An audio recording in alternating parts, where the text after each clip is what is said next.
Bonsoir à tous, bienvenue sur votre plateau Entre Proms. Aujourd'hui, nous allons parler de la route du Rhum. Comme vous savez, c'est un événement économique qui explose, qui fait exploser notre territoire. Nous sommes... le monde entier en parle de cette fameuse route du Rhum. Donc nous sommes avec la région, monsieur Jean-Claude Nelson, que vous connaissez, qui est déjà venu plusieurs fois dans notre émission économique, que ce soit ici en plateau ou à l'extérieur. Et il va nous parler de l'histoire de la route du Rhum. Et avec lui, nous recevons deux jeunes créateurs qui vont nous présenter ce qu'ils font en Guadeloupe. Ils font le lancement de cette édition 2022 ici en Guadeloupe. Vous allez les découvrir dans quelques instants. Monsieur Nelson, bonjour. Bonjour et bonjour aux téléspectateurs de Canal 10. Est-ce que vous allez bien? Ça va. Comment ça se passe cette édition 2022, la préparation? Bien, nous sommes en train de finaliser les choses. On a eu l'occasion, bien sûr, de préparer cette édition en amont, de faire en sorte que les choses puissent se passer très bien. Et aujourd'hui, donc, nous sommes à quelques jours de l'ouverture du village à Saint-Malo et aussi à quelques semaines, trois semaines à peu près, du départ de la route du Rhum, plus précisément le dimanche 6 novembre. D'accord, merci pour ces informations. Avec nous, comme je disais tout à l'heure, Madame Géna Rousseau, bonsoir. Bonsoir. Comment allez-vous? Je vais très bien, merci. Alors, est-ce que vous pouvez nous parler de votre entreprise Géna Création? Donc Géna Création, ce sont des... Enfin, d'abord, faut reprendre au début. Donc, c'est parti de mon association Family Développement, qui est un regroupement de créateurs, où il y avait plusieurs couturières. Et puis, elles m'ont appris à coudre et du coup, j'ai créé Géna Création. Oh super, super. Vous allez nous expliquer tout ça tout à l'heure. Vous êtes venu avec monsieur Hugo Zanou. Bonsoir. Oui, bonsoir. Alors pareil, vous, c'est Dao Moon Concept Store. Mm-hmm. Est-ce que vous pouvez nous parler rapidement, nous présenter votre boutique? Rapidement, avec plaisir. C'est alors Dao Moon en référence au royaume du Dahomey, avec la particule Moon pour nous rapprocher. Donc c'est un palier qui veut, on va dire, multiplier les rencontres entre la diaspora caribéenne et le royaume du Dahomey d'abord, mais pas que, et qui le met en avant via la mode surtout, et aussi l'art de vivre afro et caribéen aussi en valeur à la boutique. 22 rue Barbès à Pointe-à-Pitre. Voilà. Super, pareil, on revient vers vous. Tout à l'heure, on va commencer avec vous, monsieur Nelson. Est-ce que vous pouvez nous expliquer ce que c'est que la route du Rhum? Depuis quand on y participe? Pourquoi on le garde chez nous? Parce que vous savez, à chaque édition, il y a la fameuse guerre un petit peu avec les Romiers en Martinique. Donc, comment ça se passe pour la route du Rhum? Qu'est-ce que c'est exactement?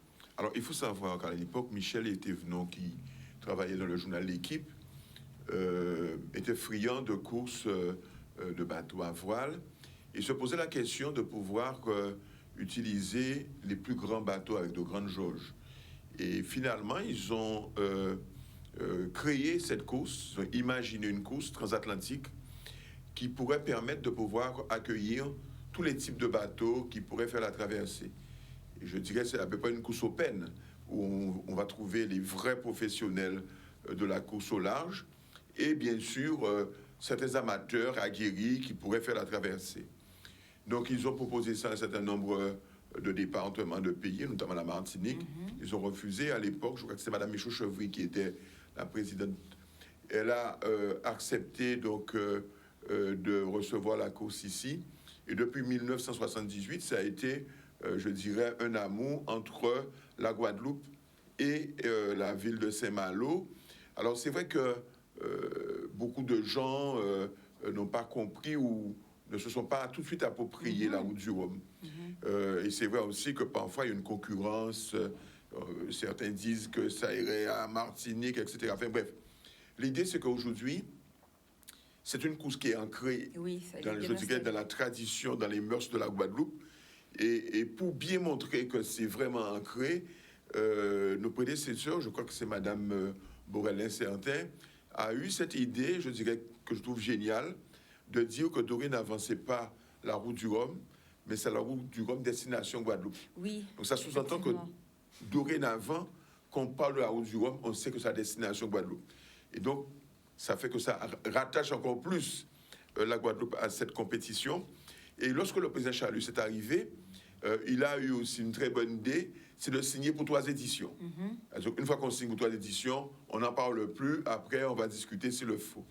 Et là, nous sommes en train pratiquement de voir, soit cette année ou soit à l'autre édition, pour encore signer pour 3 autres éditions, de façon à ce que nous puissions mieux préparer la course. Vous savez, si dans 1 an avant, vous ne savez pas si la course se fera en Guadeloupe ou ailleurs, on est sous des certitudes. Et comme c'est une course qui va demander un investissement important, ça va nous demander aussi de préparer sur plusieurs budgets, afin qu'un seul budget ne puisse pas supporter les charges de la course, cette compétition. Donc aujourd'hui, je crois que de plus en plus, les Guadeloupéens ont compris l'intérêt de la route du Rhum, ont compris que c'est un levier important pour la promotion de l'île, un levier important. Moi, je dis souvent aux gens, s'il fallait payer sur chaque télévision, qui sont des télévisions parfois nationales, une publicité pour la Guadeloupe, on n'aurait pas... Ça peut aller jusqu'à 1 million pour TF1, par exemple. Par exemple, et pour une semaine, etc. Oui, effectivement. Alors, résultat, nous, avec 100 fois moins, pendant 1 mois au moins, TF1, Antenne 2, vont parler de la route du Rhum tous les jours. Aussi, Télérama, et toute la presse écrite, toutes les autres télévisions aussi, puisque vous savez que Ouest France, les télévisions de Bretagne sont à fond sur la route du Rhum, mais il y a aussi toutes les télévisions du monde. Nous avons au moins 200 télévisions accréditées au niveau de la Guadeloupe. C'est autant, je dirais, d'émissions qui seront produites sur la Guadeloupe. Mais quand la télévision arrive en Guadeloupe, ce n'est pas simplement, il ne s'est pas focalisé simplement sur la route du Rhum.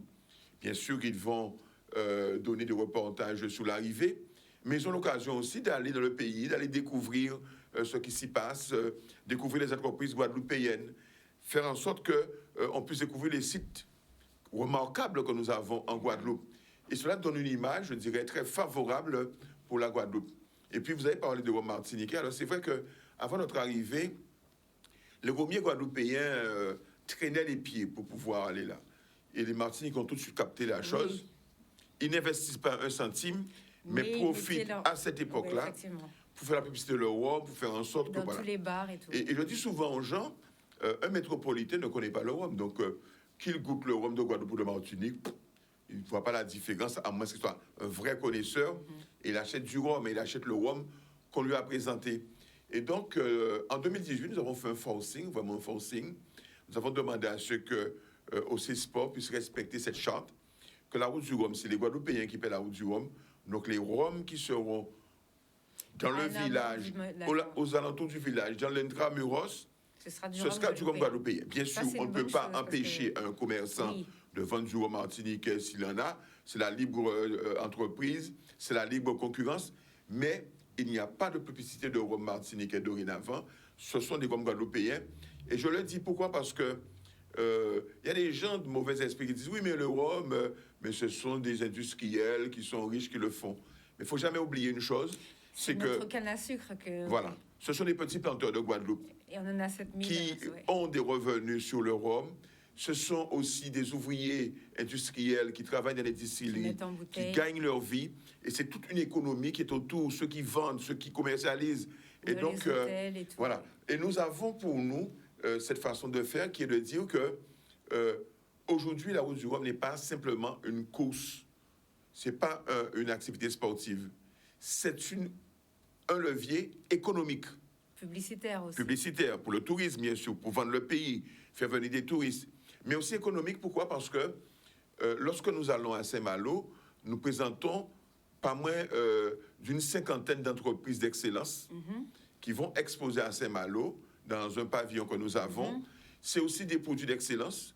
Depuis le mois de juillet, nous avons une boutique éphémère qui est dans le intramuros de Saint-Malo et qui vend et du rhum guadeloupéen, mais des produits d'excellence de Guadeloupe. Donc on voit bien que s'il y a un focal sur l'ensemble des entreprises guadeloupéennes, et puis aussi, bien sûr, c'est l'occasion pour nous de prendre langue avec des personnes qui font des choses à Saint-Malo, mais dans la région de Bretagne, notamment autour de grands enjeux de l'environnement, du développement, de l'énergie, etc.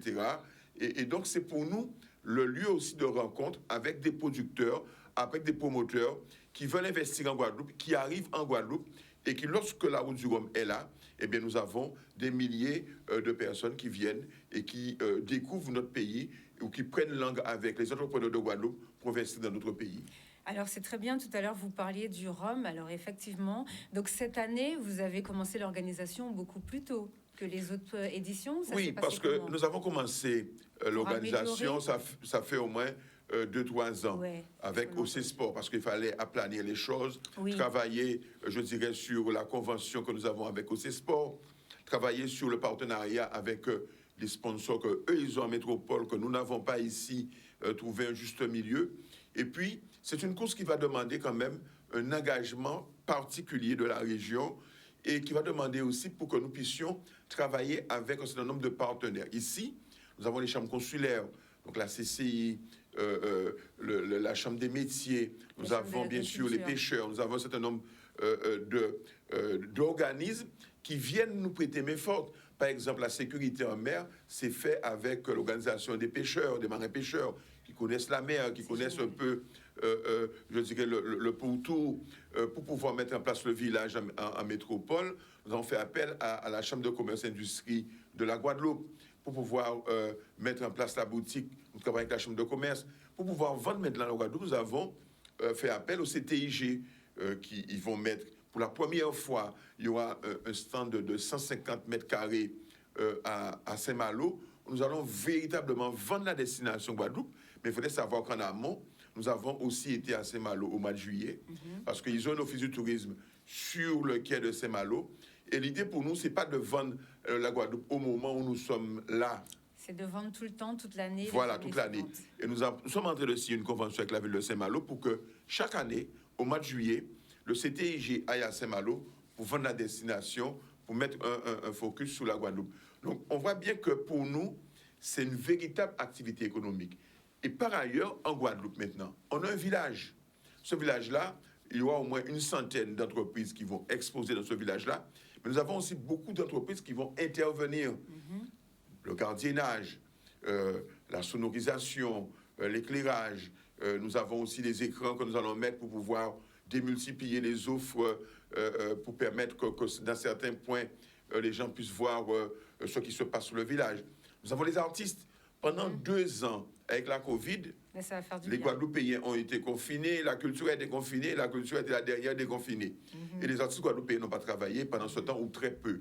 Eh bien, aujourd'hui, nous aurons pratiquement un village à Basse-Terre, avec des exposants à Basse-Terre. Ça, c'est bien, ça. C'est Oui. une bonne chose. Et nous aurons un podium à Basse-Terre du 10 au 13. Ça, c'est bien, c'est parfait. Nous aurons un village au MACT du 11 au 27, mais qui ira jusqu'au 3-4 décembre, puisque officiellement la route du Rhum va être clôturée le 4 décembre pour les retardataires, ceux qui vont arriver après. Et sous ce village-là, mais tous les soirs, du 11 au 27, nous aurons des concerts. Certains soirs, nous aurons 2, 3, voire 3 groupes. D'autres soirs, nous aurons un groupe en semaine. Mais nous aurons aussi, par exemple, nous avons pensé à mettre en place un défilé de mode, à faire en sorte que les autres personnes, les autres arts, mais puissent être visibles. Nous avons pris langue avec la ville de Saint-Malo pour faire une exposition de photographie, de peinture à Saint-Malo.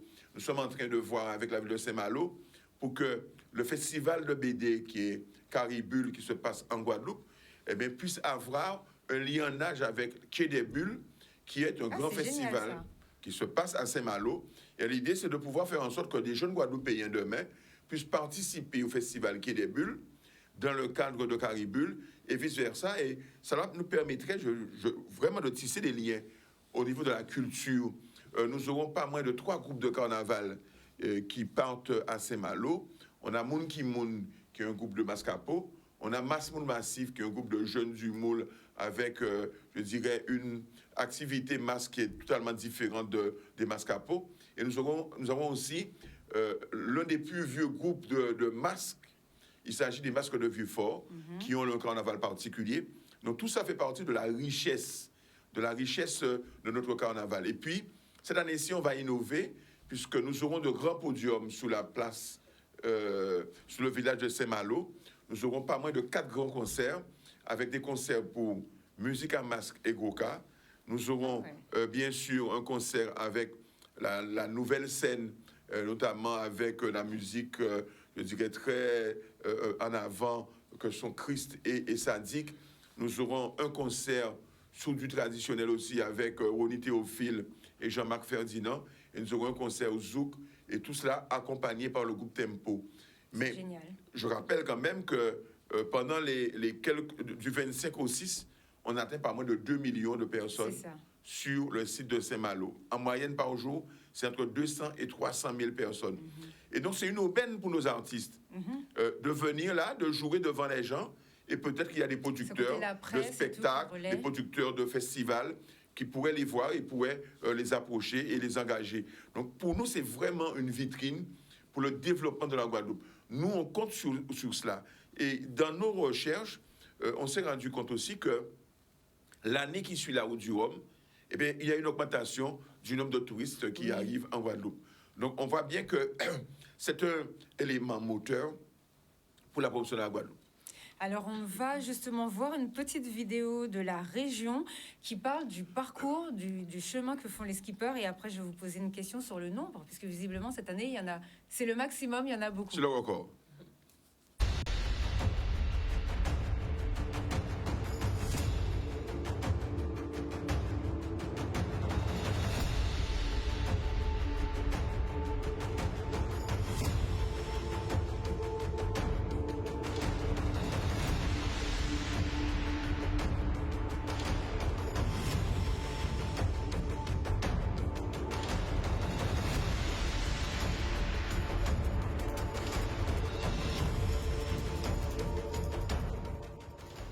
Donc ça, c'était une vidéo de la région Guadeloupe.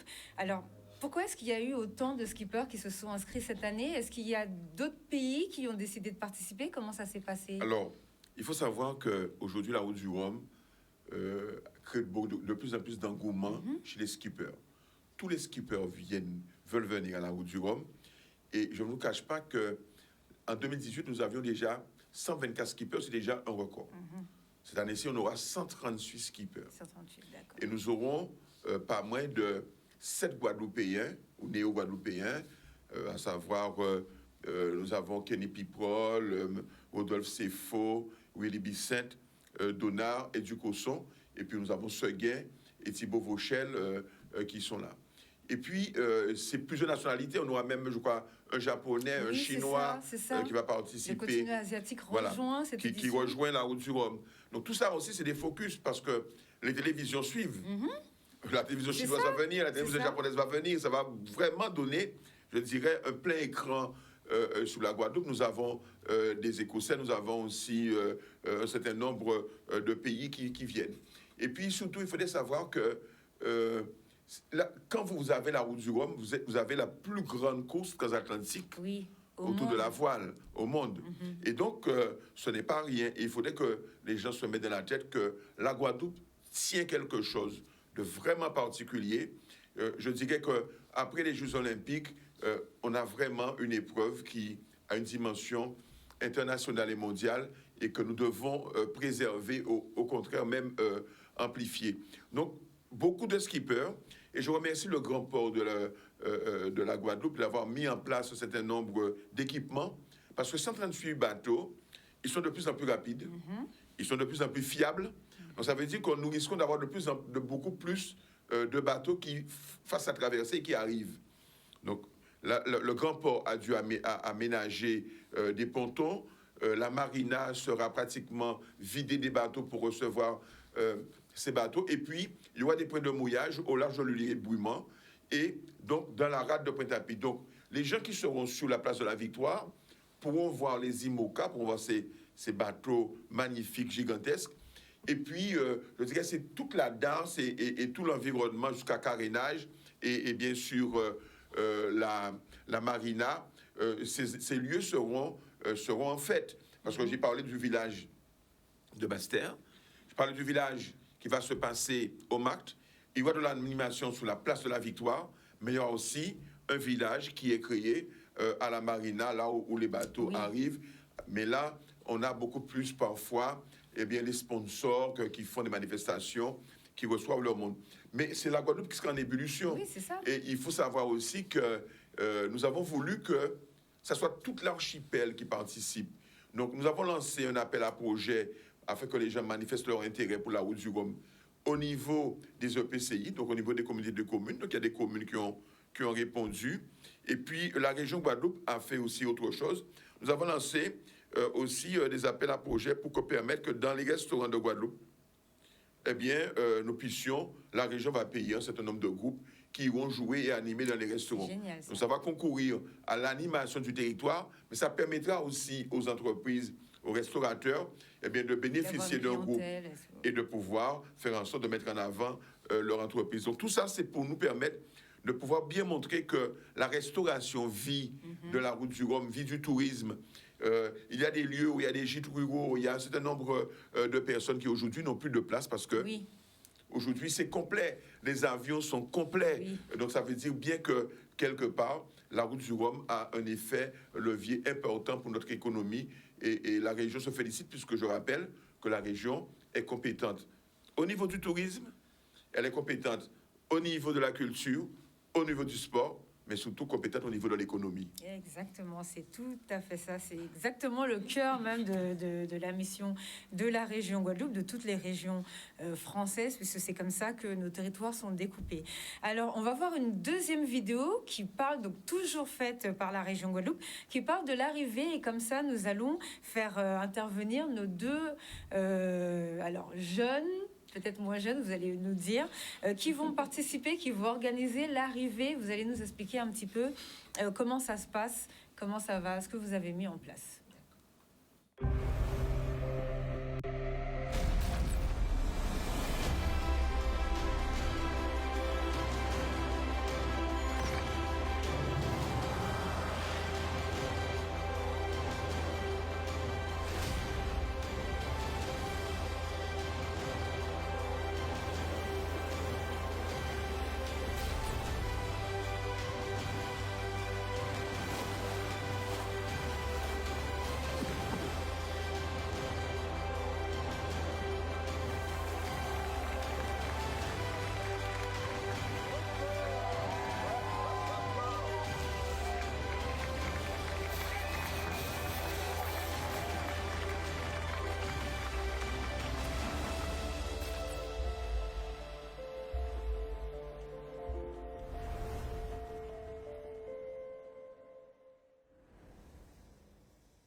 Alors voilà, alors est-ce que vous pouvez vous présenter, vous travaillez ensemble sur cet événement à l'arrivée?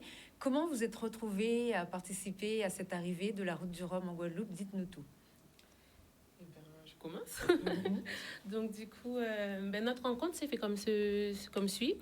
J'ai eu l'honneur de faire un défilé avec le Pôle emploi pour les jeunes créateurs. Et du coup, j'ai convié avec moi Hugo qui lui propose un panel de vêtements pour hommes et également de la décoration au sein de sa boutique. Donc, comme mon association, c'est Family Développement, donc on s'est regroupé en famille, on a fait le défilé en famille. Et par la suite, la mairie m'a sollicité pour pouvoir faire l'ouverture de la route du Rhum. Et du coup, je l'ai emmené avec moi. La mairie de Pointe-à-Pitre. Exactement, la mairie de Pointe-à-Pitre. Donc, moi, je voulais remercier précieusement Jenna. Parce que j'ai eu la chance d'être invité et puis ça a été un honneur il y a pas si longtemps, il y a quelques semaines maintenant, de participer à un premier défilé ensemble pour moi qui était très symbolique dans le sens où c'est là créateurs guadeloupéens et béninois main dans la main pour collaborer et puis présenter des choses qui font écho. C'est vrai que nous on a une spécificité pour les hommes et donc il y a des choses pour femmes, pour enfants aussi, mais c'est vrai que pour les hommes, c'est peut-être un petit peu plus rare ou plus dur, donc on le défend fermement. Et puis ces conseils sont les très bienvenus. Et donc c'était naturellement et puis avec un grand plaisir que on a eu la chance d'être reconduit par Jenna pour ce qu'on lui avait proposé, c'est-à-dire une belle opportunité incroyable d'être à l'accueil pour la première cérémonie le 10 novembre prochain de l'accueil de la route du Rhum et du lancement de la bonne énergie de ce séjour-là. En tout cas, merci beaucoup. Allez-y. Exactement, ça se passera le 10 novembre à 19h. Et sachez que nous ne sommes pas seuls. Il y aura 3 designers. Donc, il y a moi, Jenna Création, il y a Hugo de Daomoun et il y a également Canel Création. Donc, moi qui vais présenter tout ce qui a un rapport avec le bleu océan. Donc, mon défilé sera dans le thème du bleu océan. Hugo va présenter également, toujours dans le même thème, mais un autre style, avec le style du Bénin. Et Canel Création qui va présenter tout ce qui a un rapport avec le recyclage. Donc, nous sommes tous des jeunes créateurs unis afin de pouvoir vous proposer un show de qualité le 10 juillet. Mais ce n'est pas tout. Ce n'est pas tout. Il y aura aussi avec nous durant le défilé des jeunes chanteurs qui ont souhaité participer avec nous. Donc, il y aura une chanteuse de soca qui se prénomme Cécile et qui viendra aussi défendre la Dominique. Donc, on est encore en famille, vous voyez. Il y aura également Asher Panama, un artiste de Basse-Terre qui viendra aussi défendre le reggae. Il y aura aussi d'autres artistes, Samshit et Pendep, que vous avez vus, qui sont tout nouveaux, que vous n'avez pas encore entendus et qui vont vous proposer leur panel de musique. Et au final du show, nous mettrons en avant Kamas. Vous voyez, comme il a dit, notre collaborateur de la région, qu'en fait, on met en avant ce qui est en Guadeloupe. Nos cas, nos tambours, divers panels de contrées, la Dominique, ensemble, afin de créer quelque chose de magnifique pour la route du Rhum. Donc, c'est ce qu'on mettra en avant le 10 novembre à 19h. Donc, venez soutenir votre jeunesse, s'il vous plaît. D'accord, c'est super. En plus, vous nous avez envoyé quelques photos de votre magasin, je crois. Donc, on va les voir. Vous allez nous expliquer un petit peu où c'est et ce que c'est. Avec plaisir. Alors voilà, ça c'est la devanture du... Moi, je l'appelle un palier culturel d'abord, à 22 rue Barbès à Pointe-à-Pitre. Et donc, c'est un palier où on met en avant l'art de vivre afro et caribéen. C'est un palier qui se veut par fraternité et mariage, parce que ma conjointe est guadeloupéenne et je suis béninois. Et bien, l'art de vivre afro et caribéen via la vaisselle, l'art de la table, la décoration, beaucoup de choses qui ont évidemment du sens, parce qu'il s'agit de culture et d'artisanat. Et puis, on va dire que ça héberge aujourd'hui 29 artistes et artisans confondus, du Kenya en passant par le Mali, le Sénégal, le Congo. Il y a 11 pays finalement présents, et la Guadeloupe est comptée parmi ceux-là. Et donc, j'invite tous les frères et sœurs caribéens, créateurs, artisans, artistes, à venir s'exprimer là, à utiliser ce palier-là eh bien pour faire s'ils en ont besoin de faire. En tout cas, voilà un outil de production et puis surtout un carrefour de rencontres physiques qui était très important de mettre en place, je pense. Voilà, merci. Et donc, je voulais aussi parler de Kamouf Dance et Tamara, qui va nous faire l'honneur d'ouvrir le show le 10 novembre prochain, donc de 19h à 21h à l'Agora, place de la Victoire. Et donc, j'en parle aussi parce qu'elle évoque la danse caribéenne et d'inspiration aussi du théâtre. Et donc là-dessus, on a des scènes de vie qui racontent. Et je suis très fier parce que l'artisanat qu'on propose, la créativité qu'on a, va de pair avec, on va dire, le métier maritime, qui regroupe énormément d'artisanat aussi, et beaucoup de créatifs, de création. Donc je suis très content de faire ce lien avec ce monde-là. Et puis les petites mains créatrices pleines de talent, parce que la Guadeloupe, c'est une pépinière incroyable.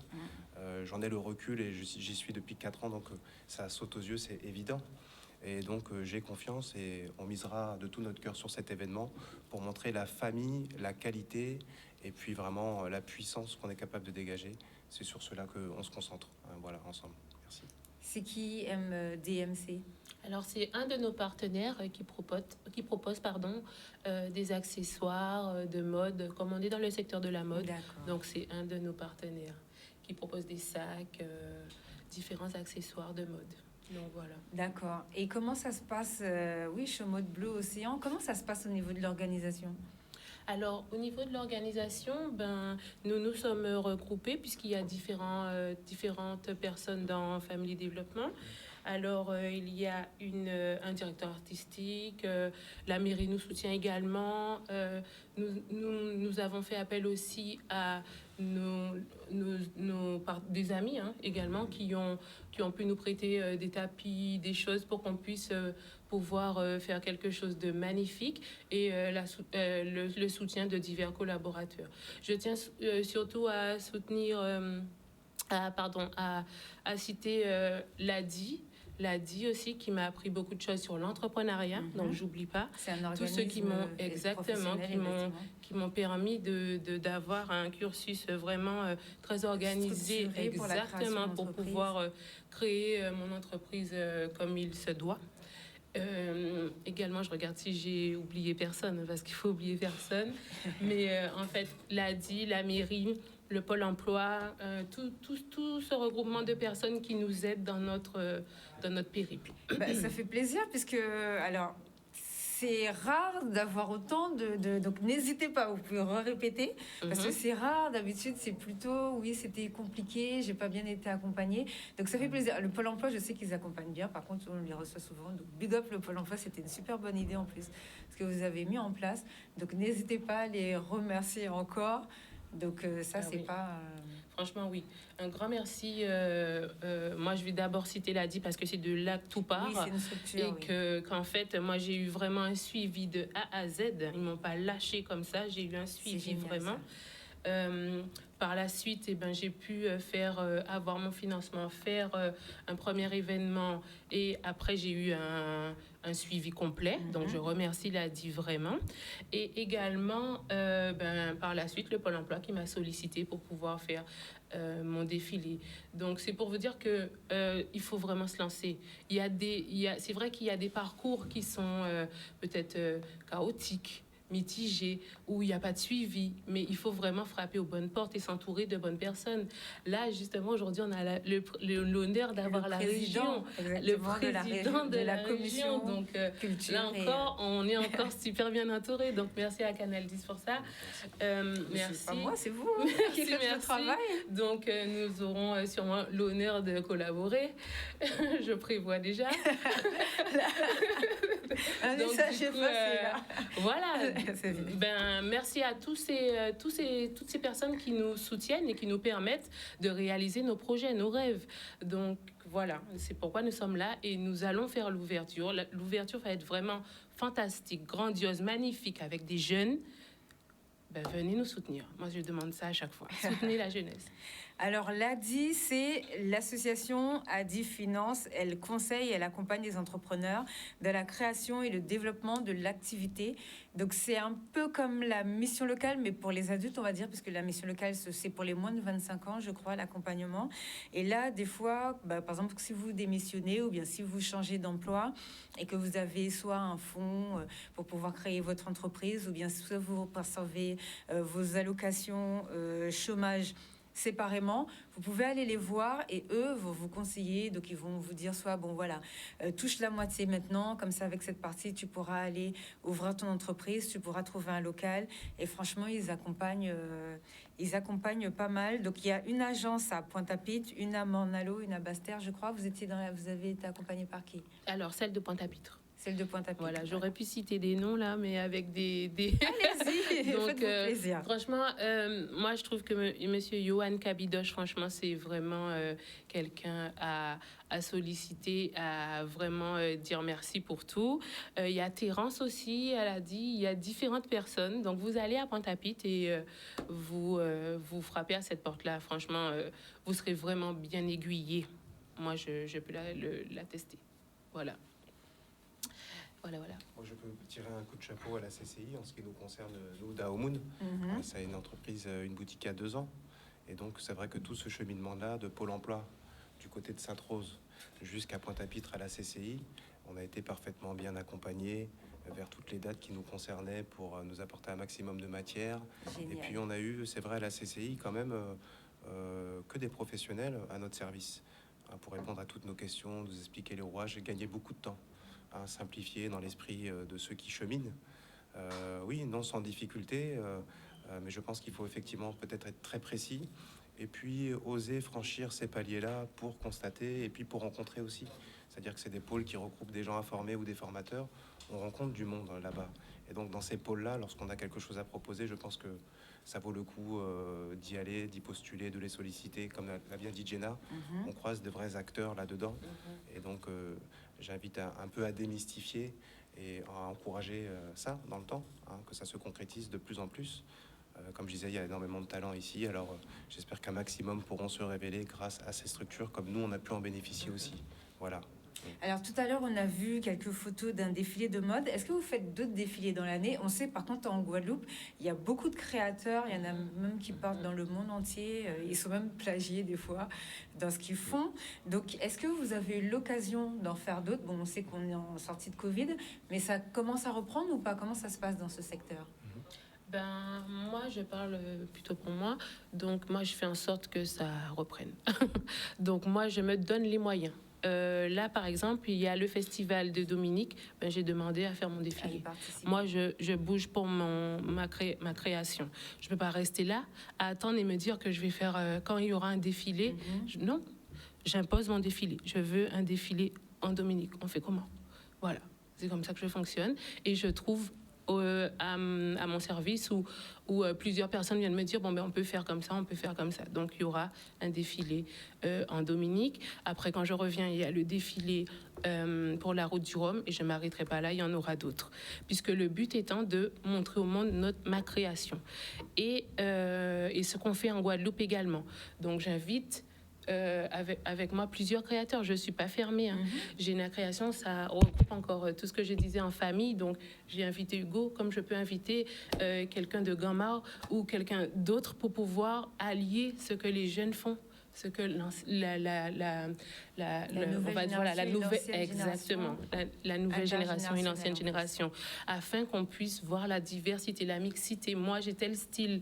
En fait, ce qui fait qu'on s'est regroupé avec Hugo, c'est que moi, je commençais avec le wax. Et le wax, on va dire, c'est un terme, on va dire, normal pour englober tout ce qui est tissu africain. J'ai commencé par ça, et puis j'ai vu qu'il y avait ces tissus-là dans sa boutique. J'ai dit, waouh, c'est trop beau. Et bien maintenant que j'ai travaillé ça, maintenant je me diversifie, je vais dans d'autres tissus. Pourquoi pas travailler les tissus indiens? Il y a trop de possibilités. Il y a trop mais là, de possibilités. En plus, vous êtes en tenue, alors on va dire traditionnelle, mais remis, on va dire 2.0. Exactement, je remets au goût du jour ma Guadeloupe. Effectivement, par contre, j'oublie pas ma Guadeloupe, il faut que dans chaque défilé, il y ait le madras obligé. Là, on part au festival de Dominique. Et il y aura aussi comme le exactement. Je pars pour la Dominique. Il faut qu'il y ait mon madras de Guadeloupe avec leur création à eux, leur madras à eux. On n'oublie jamais d'où l'on vient. C'est très important. Donc du coup, il y aura un défilé en Dominique. Et pour vous, ça se passe comment? Oui, alors pour nous, les défilés en spectacle comme ça, en show, c'est pour nous les premiers pas. Ça fait 2 ans que la boutique est née, la marque est née. Maintenant, on a l'expérience, nous, d'habiller, c'est vrai, soit des artistes ou soit des modèles. Donc on offre des tableaux où on les approvisionne, où on leur confectionne des appareillages pour se présenter. Donc on a l'habitude de confectionner des tableaux pour des modèles semi-pro ou amateurs ou professionnels, c'est arrivé aussi. Et donc là, on sait les premiers pas d'un défilé comme ça sur une durée. Ça a permis de tester d'ailleurs en famille la chose grâce à Pôle emploi, WTC Jarry, il n'y a pas longtemps. Et c'était très encourageant, c'était amusant, c'était très intéressant. Et donc voilà ce qu'on va faire. Plusieurs tableaux sur 10 modèles qu'on enverra, et il y aura aussi des surprises. On ne vous en dit pas plus. Oui. Voilà. D'accord. Monsieur Nelson, justement, c'est votre secteur aussi, ça, non? La mode, nos créateurs. Alors, il y a 2 choses dont ils ont parlé. C'est l'entreprise. Comment aider les entreprises, et notamment les jeunes. Et la région Guadeloupe a au moins déjà 3 fonds, dont 2 qui sont des fonds courants, l'ARDA et l'ARIS. L'ARDA, c'est pour une activité qui démarre notamment, ou alors qu'on veut un petit peu booster, qui peut aller jusqu'à une subvention de 10 000 euros pour les entrepreneurs, et on trouve très souvent de jeunes entrepreneurs dans ce secteur-là. Et là, c'est intéressant, c'est que parfois, on peut même financer un fonds de roulement, parce que parfois, les jeunes ont besoin de fonds de roulement pour pouvoir mettre un peu d'huile dans les rouages.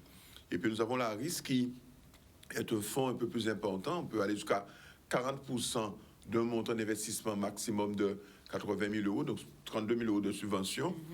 Et là, c'est l'aménagement, c'est l'équipement, etc. Et puis, il y a parfois des fonds que nous appelons des fonds minimis, qui sont parfois un peu plus importants, mais qui sont beaucoup plus rares.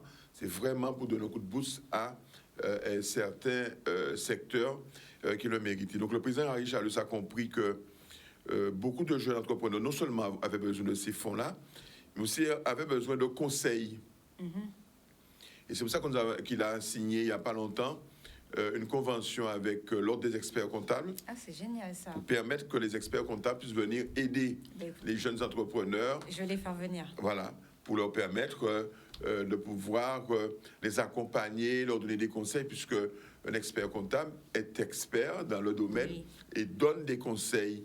Et puis, le président Charles aussi a mis en place une 5 forces qui se trouve à la région. On a fait venir une douzaine de jeunes Guadeloupéens talentueux qui ont fait des études en métropole. Oui, et qui sont rentrés. Ils sont rentrés en Guadeloupe, qui ont été embauchés et qui sont là aussi pour aider les jeunes et les entreprises qui ont des difficultés, pour leur permettre de les aider à faire en sorte qu'ils puissent leur donner des conseils. Donc, tout cela parce qu'on a compris que l'entreprise, il y a des fois, il y a des gens qui ont des idées. Les idées sont géniales, mais passer de l'idée au projet, c'est parfois très difficile, mais passer du projet à la création d'entreprise et à faire vivre l'entreprise, c'est encore une difficulté. Et donc, nous sommes très attachés à faire en sorte que les entreprises de Guadeloupe, puisque les collectivités aujourd'hui ont déjà suremployés. On sait très bien qu'il y a trop de gens qui travaillent dans les collectivités. Et donc, les niches d'emploi ne se trouvent plus dans les collectivités. Si on veut diminuer le chômage, si on veut que nos jeunes reviennent au pays, il faut, je dirais, compter sur l'entreprise. C'est l'entreprise qui va pouvoir créer.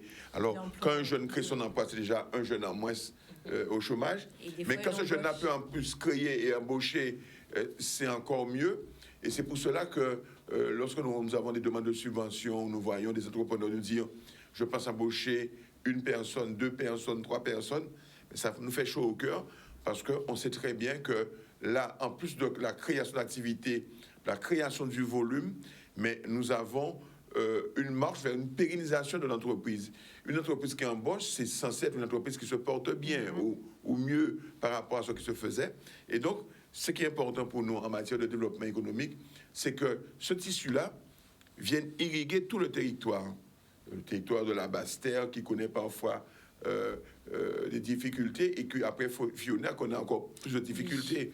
Nous savons qu'après la Covid, après des intempéries de ce type, les entreprises sont les premières touchées. Et donc, parfois, elles ont du mal à se remettre, à repartir. Et c'est là où intervient très souvent la région. La région Guadeloupe intervient, par exemple, dans la Covid, nous avons mis en place des fonds de soutien aux entreprises, nous avons mis des prêts relais, nous avons fait en sorte que les délais puissent être reportés parce que ce n'est pas évident pour les entreprises de sortir de là. Aujourd'hui, avec Fionia, il y a des entreprises qui ont été ravagées. Par exemple, les cafés Cholette et tout ça, c'est une catastrophe extraordinaire. Mais la région Guadeloupe est là, le président Charles a été sur place très rapidement. Il a réagi, il est venu, il a vu. Nous sommes en train d'investir par moins d'une vingtaine de millions pour réparer et les rivières et les ponts. Pourquoi? Parce que si la circulation ne se fait pas, si les gens ne peuvent pas se déplacer, l'économie ne peut pas redémarrer. On l'a vu avec les voilà. Et donc c'est très important, il y a un effort, et moi je salue l'effort, mais je suis conseiller déjà, mais je salue l'effort de la région pour permettre à la Guadeloupe de repartir. Et ça, c'est une aide extraordinaire, et c'est une volonté du président Charles, parce qu'il était en métropole, il a arrêté sa mission, il est rentré en Guadeloupe pour permettre qu'il soit tout de suite au plus près des sinistrés, des entrepreneurs, mais aussi des personnes lambda, mais des entrepreneurs pour faire que l'activité redémarre. Et aujourd'hui, eh bien, nous avons des entreprises qui croient encore et qui sont prêtes à repartir, qui évitent de licencier parce que quelque part, il y a le coup de pouce de la région à leur côté. Bon, ben moi, je salue aussi, parce que je tiens à préciser qu'avant, je parle avant les nouvelles élections, c'était un peu compliqué. Enfin, il y avait peut-être plus de quoi, pas au niveau de la région, mais peut-être plus au département. Pour moi, en tout cas, j'avais plus de difficultés pour avoir certaines réponses. Et maintenant, j'arrive même plus à suivre. Tellement vous êtes partout et on dirait que vous travaillez tous ensemble d'un seul en harmonie. Donc, comme Oui, dans mais les parce bateaux, qu'avant donc ça, les c'est élections parfait. de juin 2021, la majorité d'Arichalus a signé Oui. une convention pour permettre en sorte qu'il y ait un travail, des commissions Partager en mixtes pour partager concertation, ouais. et mettre ensemble, je dirais, nos compétences, nos expertises pour pouvoir, en harmonie, aller un peu plus en avant. Ben, Et on voit la aujourd'hui, la différence. majorité qui est à la région, au département, est une majorité qui était en partie à la région. Et donc aujourd'hui, eh bien, le travail se fait en symbiose et département et région travaillent ensemble. Les EPCI nous suivent aussi parce que les EPCI sont chargés aussi du développement économique. Oui. Donc c'est la situation dans laquelle se trouvent les EPCI due à des gestions, mais aussi due au fait que avec le problème, la problématique de l'eau, eh bien, il y a, je dirais, des créances énormes. Donc, ils n'ont pas parfois les moyens de pouvoir le faire. Mais aujourd'hui, eh bien, ces EPCI, ces communes trouvent les deux collectivités majeures à leur côté, l'État aussi faisant sa part des choses. Eh bien, c'est un bon, je dirais, signal pour le développement économique et nous nous réjouissons. Bon, bah, c'est pas mon rôle, mais je vous pose quand même la question puisque je vous ai sous la main. Bientôt, vous allez faire une seule assemblée. Vous savez que c'est à chaque fois qu'on vous voit, on vous pose les politiques, enfin les journalistes politiques vous posent cette question à chaque fois. Moi, je dis souvent, alors il y a une vieille, comment c'est encore, une vieille tradition en Guadeloupe qui dit vieux canari qui a fait bon soupe. Mais moi, je dis souvent aux gens, c'est pas le canari qui fait la soupe. C'est la cuisinière.